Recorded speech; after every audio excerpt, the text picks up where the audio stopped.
Assalamu alaikum wa rahmatullah wa barakatuh. Good morning, everyone, and thank you for being here. Our seminar will be in English. I'll try to speak slowly. I usually talk a little fast. So if I start to speak too fast, just raise your hand and I'll remember myself to speak a little slower. So our topic today will be cybersecurity.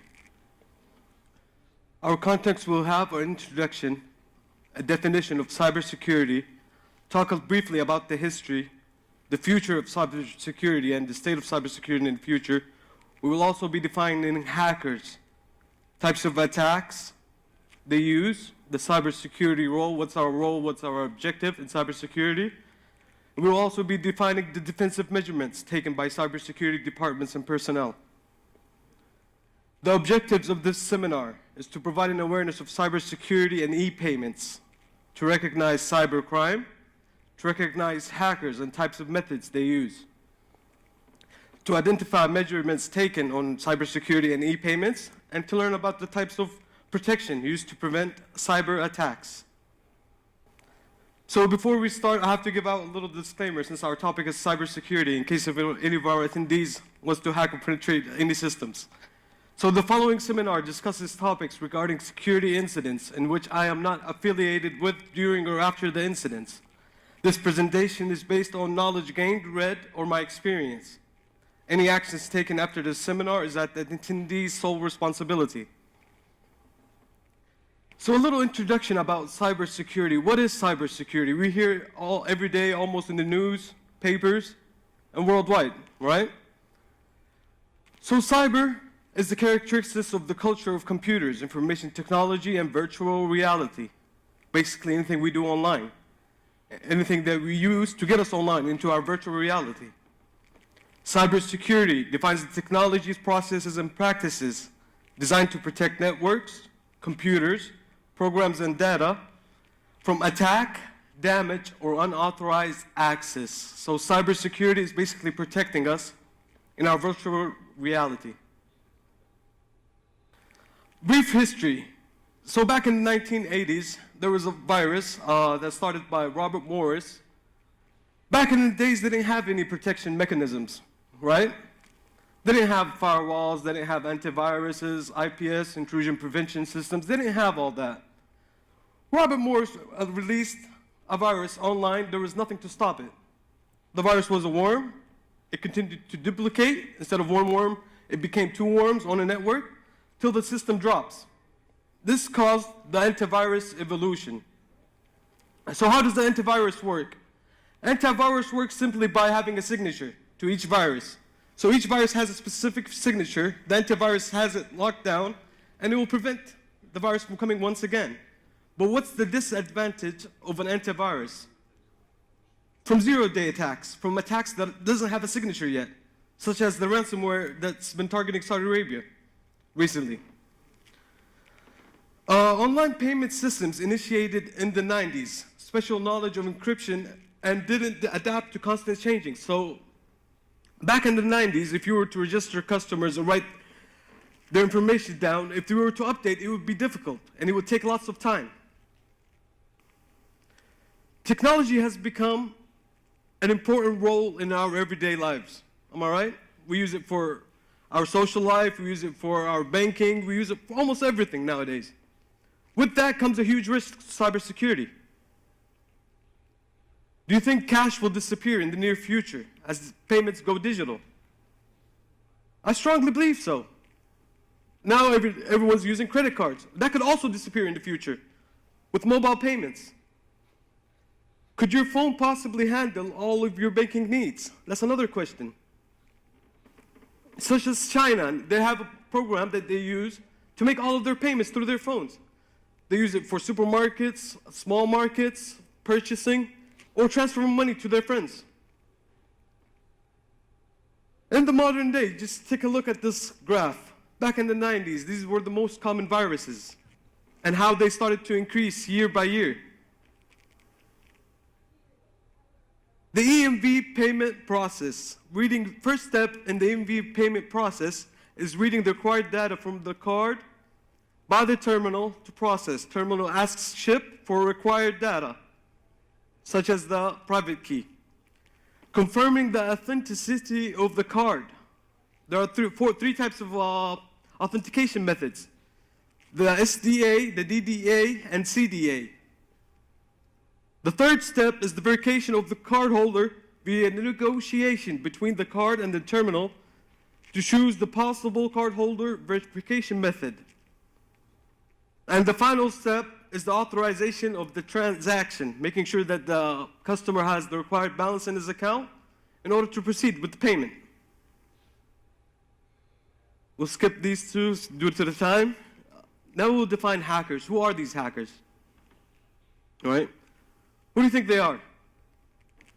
There are two types of hackers. We have a white hat hacker, black hat hacker, a gray hat hacker. A white hat hacker is an ethical hacker who uses their abilities for good, ethical, and legal purposes. Such as me, I'm an employee in Salama. I have the authority to penetrate their systems, to attack their devices, to access confidential information. But I'm a legal employee, so I have the full authority to do that, right? A black hat hacker is the exact opposite. He's someone that doesn't have the authorization. He is not allowed to attack the system. He's not allowed to steal the information. A gray hat hacker is in between black and white hat. So he attacks a system or does it legally, but he informs the company, such as Facebook. They have a bounty reward, you could say. So if a hacker accesses their system and he informs them that their system is vulnerable to this specific type of attack, he could receive a compensation. Some goes up to $1 million. Reasons for hackers. Some hackers do it for a hobby. Obviously, others do it to steal, to bring a site down, such as sites that you feel is uncomfortable or sites that are talking negatively about your country, or to leak information, access and spread confidential information. This is usually targeted between countries. But political motive, security reasons to keep us safe, and bounty for rewards. These are the common types of attacks. I know these words are large. We'll break them down one by one and hopefully make it simple and easy to understand. So we have malware, phishing, DOS, denial of service, keyloggers, social engineering, distributed denial of service, spoofing, and man-in-the-middle attacks. These are the most common types. Like I said, they're large words. We'll break them down one by one and hopefully make it simple to understand. What is a malware? A malware is any piece of software that was written with the intent of doing harm to data, devices, or to people. All right? So Trojans are a malware that disguises itself as a legitimate software. We, the ones that usually download these applications, right? You log onto your phone, you download an application such as Number Book or whatever to see who's calling you, right? You have this information that's provided to you, and you accept it. You allow them to access your pictures, you allow them to access your videos, you allow them to access almost everything on your device with your permission.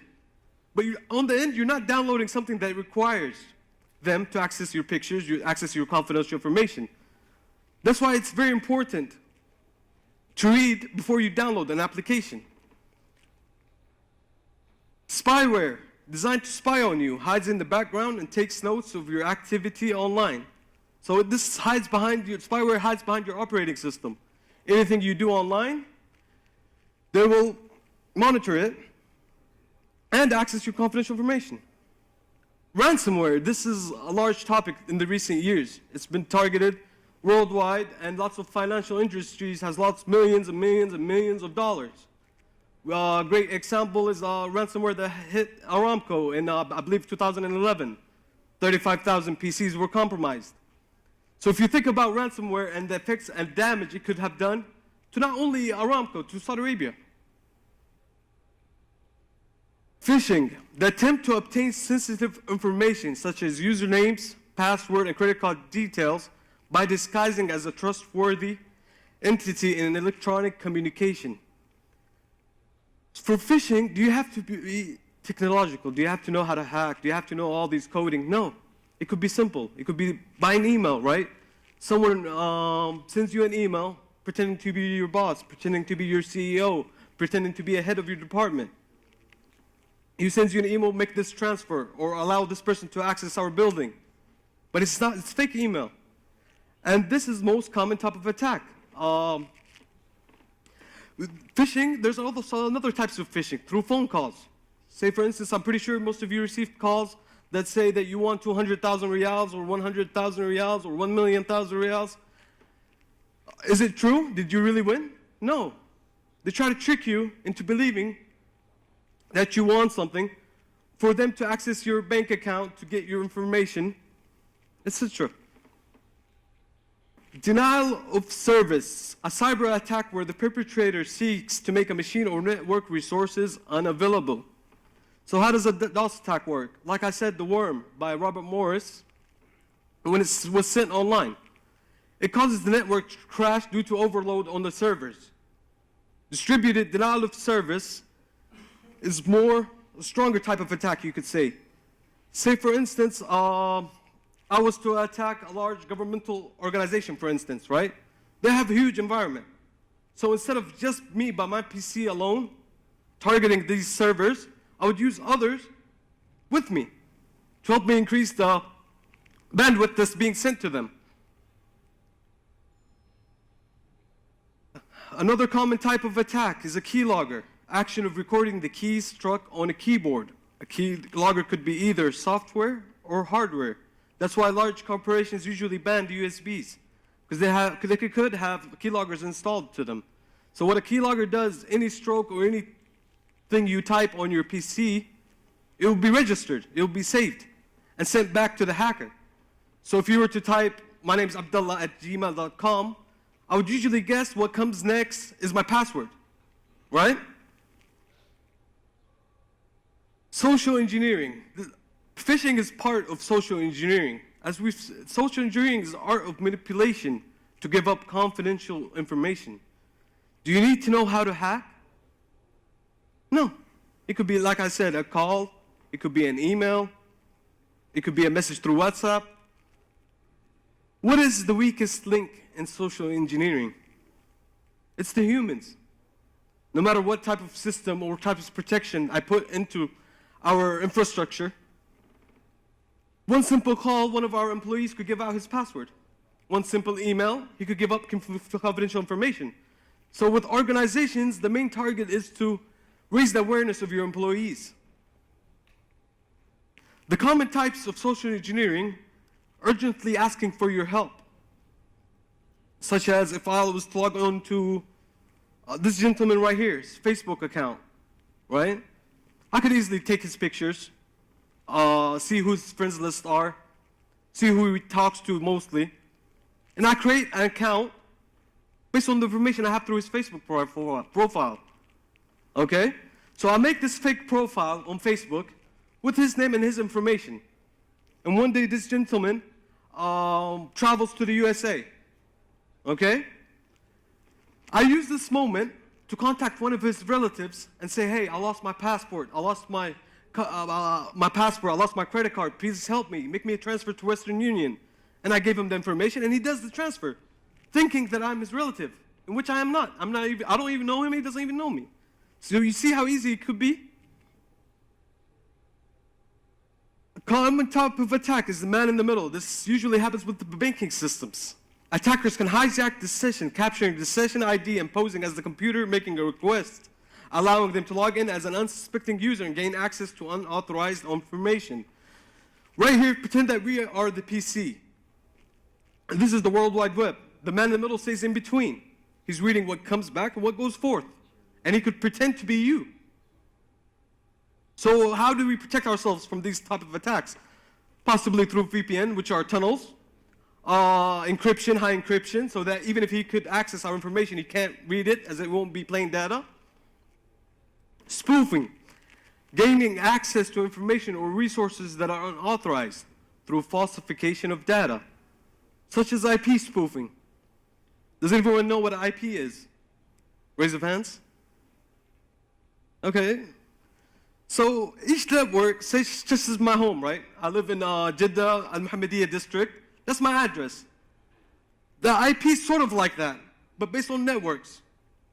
So each website has a specific IP. Each organization has specific IP. IP spoofing hackers use this so you can't identify who they are, such as the mobile applications that you download on your phone, so you could access sites that are not allowed in Saudi Arabia. That's one example of it. So hackers could be one day in Russia, the second day in America, the third day in China. Not only in days, it's a matter of seconds, through a simple button. Email spoofing, forging an email header so that it appears to have been sent from someone or somewhere other than the actual source. This is the most type of attack in organizations. We receive hundreds and hundreds of emails pretending they are from companies, pretending they are from people that you know, pretending they're from higher employees within your organization. We talked about IP spoofing. Now we talk about biometric spoofing. Nowadays with phones, to unlock a phone, how do we unlock it? Through facial recognition, through fingerprint. Biometric spoofing is faking it. Now most phones open through facial recognition. If I was to put a dummy, for instance, have a 3D clear picture of the person that's authorized to unlock the phone, do you think that phone will be unlocked? Most likely. It happened with the iPhone X. Twins, they were able to access each other's phones. Another thing is the fingerprint scanner. We had a test in which we have done. We took sand and a clay mold and a good mixture, and we placed it on a fingerprint. We were able to bypass the fingerprint scanners in our organization. So e-payments and cybersecurity, these are what we question, that a hacker will access an electronic system and they initiate unauthorized transaction on an individual's legitimate account. Another big topic is identity theft. A hacker will corrupt the data and the electronic system to extort money from the sponsoring financial institutions. Now we'll talk about the cybersecurity role. What's our main goals? We have the CIA, something called the CIA triad, based on confidentiality, integrity, and availability. Confidentiality is basically measures undertaken to ensure privacy that are designed to prevent sensitive data from unauthorized access, our confidential information. Someone can't alter or take or receive our information that's saved within our databases. Integrity, data cannot be altered by unauthorized people. We have access control. Availability, authorized parties are able to access information when needed, such as the customers. Our three top goals in cybersecurity is prevent, detect, and recovery. Preventive measurements, for instance. Say you're trying to log in your account. After the third time you try to log in, we block your access. You have to make a phone call and provide all the information. That's preventive. Detecting is we get information that you tried to log in to your account for 3 times. That's a measurement of detection. Recovery, if an attack was to succeed and was to harm us, how would we recover our systems and how long it would take and how efficient is our recovery system? The AAA of security, authentication, authorization, and accounting. Now we'll define cryptography, method of encryption and decryption. What's encryption? Encoding a message in a way that only authorized parties can access it. Decryption is decoding the encrypted text.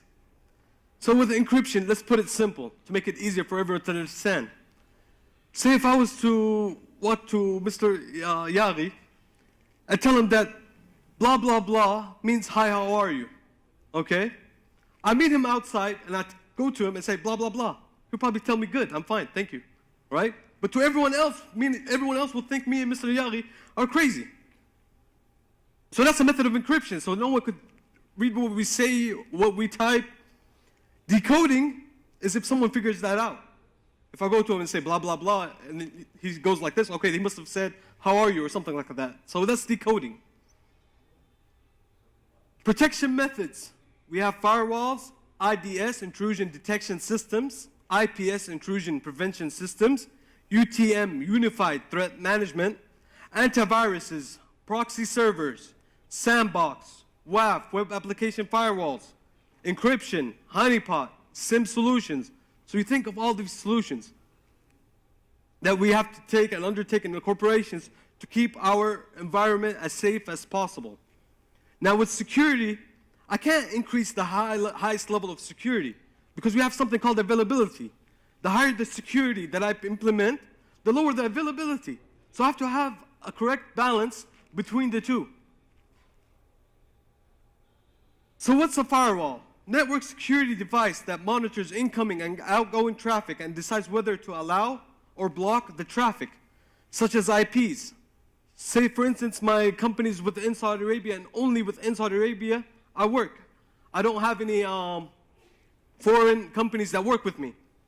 I could block the whole world. I could block access from America. I could block access from China. I could block access from Russia. From anywhere. Only allow IPs from within Saudi Arabia to access our network. That's part of a firewall. Another thing is ports. I could allow which ports that I want into our systems and which ports I deny access to our systems. IDS is intrusion detection systems.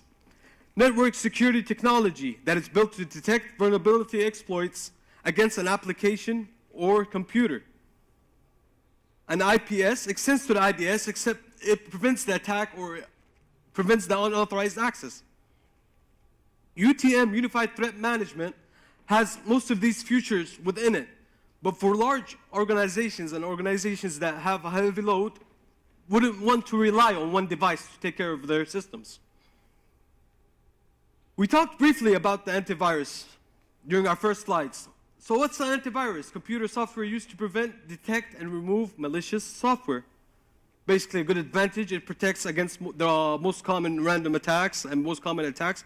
It protects us from that. But the negativity of an antivirus is for zero-day attacks. Attacks that are new, that doesn't have the signatures out yet.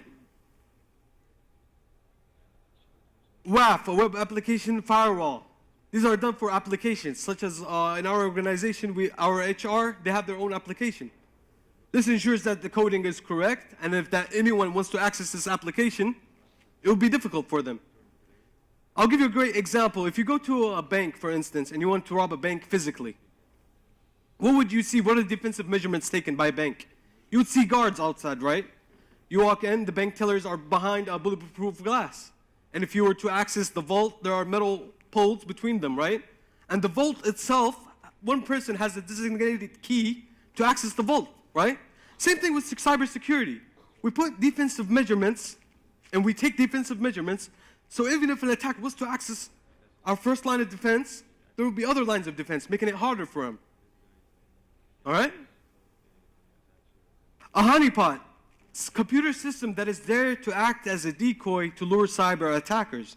Great for researching hackers' techniques and methods. This is usually found within large organizations for governmental agencies. So how does a honeypot work?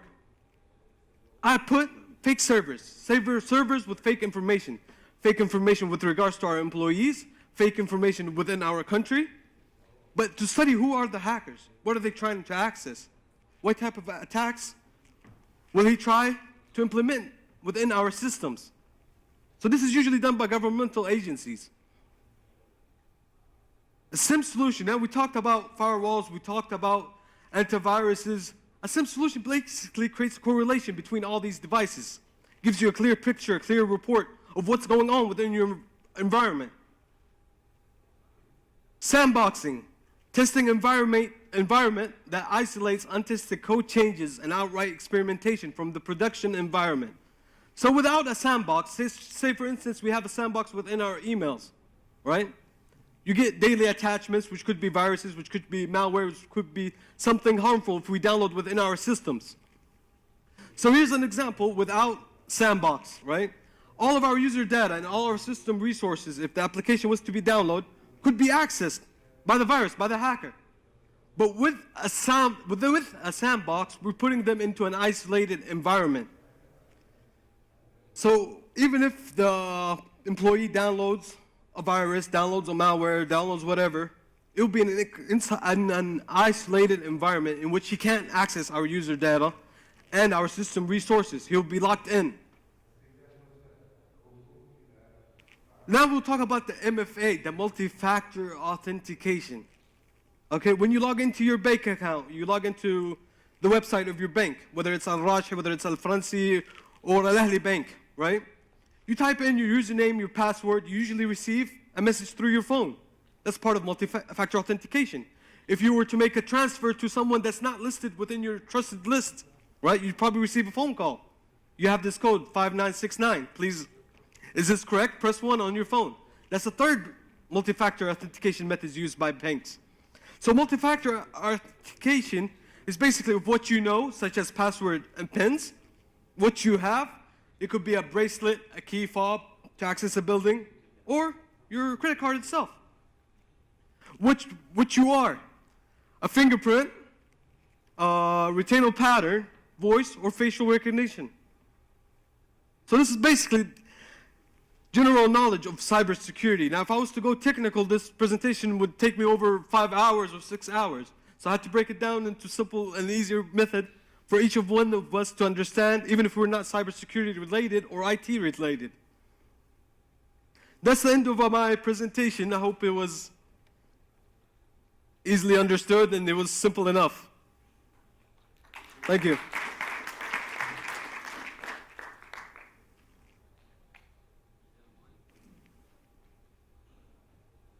Any questions? Oh, sorry about that. Any questions? Uh-huh.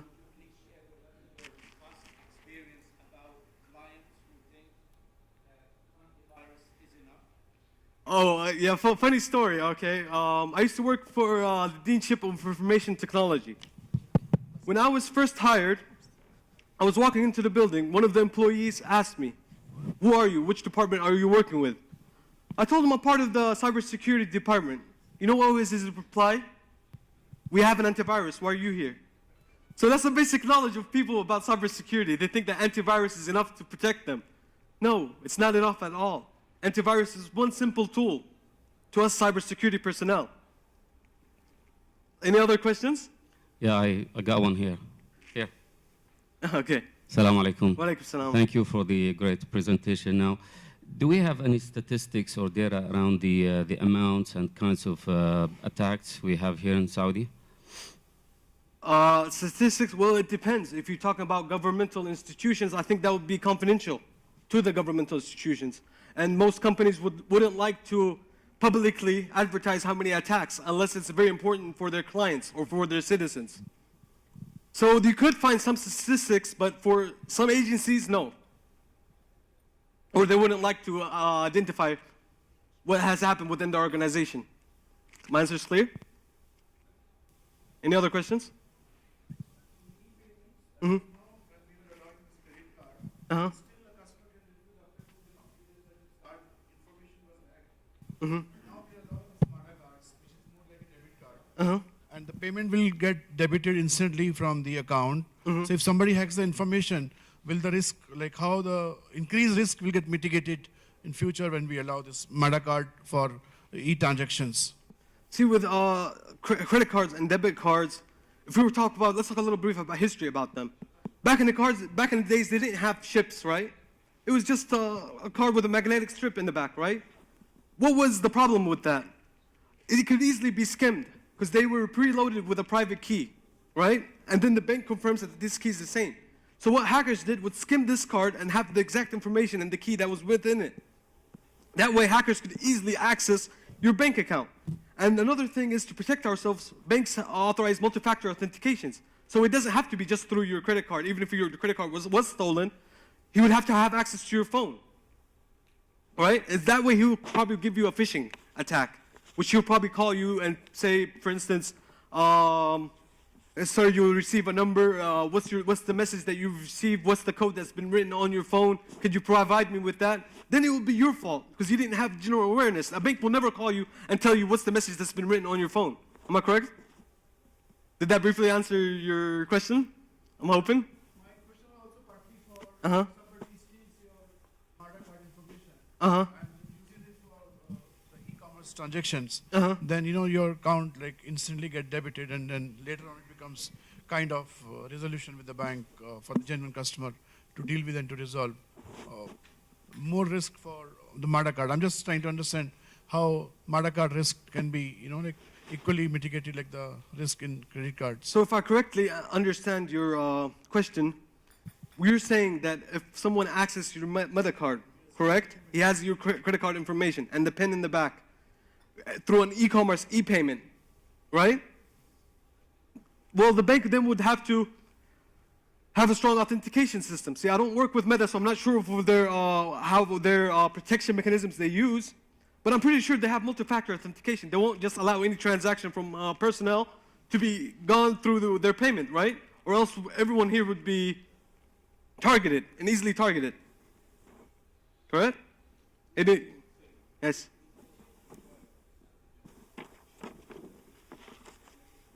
Yes. Yes. Install chips. Mm-hmm.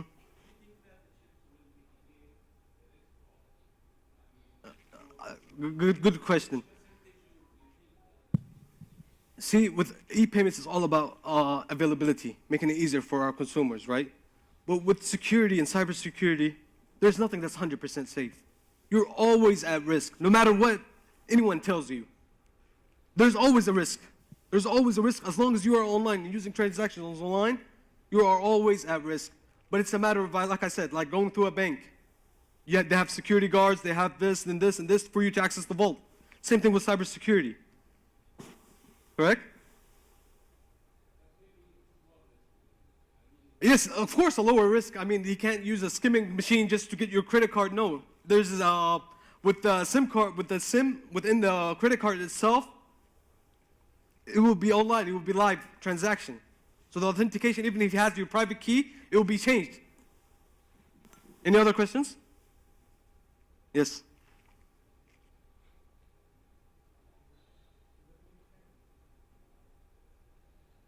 Thank you for the presentation. You're welcome. As you mentioned in the beginning, we hear a lot about cyber. My question, what is the difference between the information security or cyber security? Good question. See, there's not a lot of difference between the two, right? Information security, you could say for your infrastructure, right? You have all these devices for your infrastructure to protect your organization. With cybersecurity, our main goal is to protect our network from unauthorized access, from hackers, from worldwide hackers. Is that sort of answers your question? Such as for information security, we have access control within our organization. Our HR department can only access the HR's information. They can't go to the finance information. That's information security. Cybersecurity would be like firewalls, installing firewalls, blocking specific IPs, blocking specific ports from unauthorized access. You kind of get the... Yes, this is internal, you can say, and this is external. In a matter of ways, both of them are sort of the same. But cyber is more focused on through online. Okay, thank you. No problem. Any other questions? Yes, please. Actually, my question is regarding that when it comes to cybersecurity and e-payment, there is a lot of financial risk involved, both at the end of payer and the beneficiaries. Of course. Does insurance industry have introduced some sort of insurance to cover this financial risk so far? There are insurance worldwide. In Saudi Arabia, I think there's maybe one or two companies. I'm not sure. Don't take my word for granted. But such as America, there is cyber insurance within these regards. I work for an insurance agency, and inshallah, in the future, we'll plan to implement this. But for cyber insurance, it would have to be on a higher level. You'd have to go and study the company that you're providing insurance to. You have to understand their infrastructure, because fraud could be easily done, right? My company was attacked by cyber breach. You could install ransomware yourself and say, we have been affected for 24 hours. We lost 11 million riyals. You get my point of view? Yeah. One more question regarding that in case of a cyber attack, locally we know that there are cyber laws and these things, but if it is a cross-border cyber attack, do international laws protect the companies in that case? Of course, if within the countries. I'm not sure if the international laws themselves, what they are and how they define them, but there are international laws within cybersecurity. Not anyone could just attack any other country, or not anyone can try to access, even within the same country. It's usually a federal crime. It's something large and not simple. And that's why I like to give a disclaimer, because I provide seminars for university students, for mid to small organizations. It's a huge risk if you were to attack the system, because you're not only attacking just for a simple reason to affect that organization. That organization could be linked to another organization. That information could be worldwide information, so you could have other countries in the lawsuit.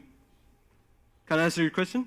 Yeah, but we heard of few cyber attacks when US hackers attacked Russian companies, Russian hackers attacked US company. We never heard of that any was charged for anything. Okay, if you saw the interview with Putin in Russia when he was talking about the cyber attacks, right? He said anyone could easily forge that they are from Russia, in which they are not from Russia. I'm not sure if they are or they are not. I'm not affiliated with them. But they could be, right? They could be IP spoofing. I could make myself in Russia and attack another country and blame it on that country. Correct? Exactly. So they could. There are different methods of hiding your IP. You could have you could forge your IP within your operating system. You could have a virtual machine and change your IP once again. So it would be too difficult to really say that this man or this gentleman or this female was the one that accessed my system. Can I answer your questions? Yeah, thank you so much. All right, good. Any other questions? يعطيكم العافية and thank you.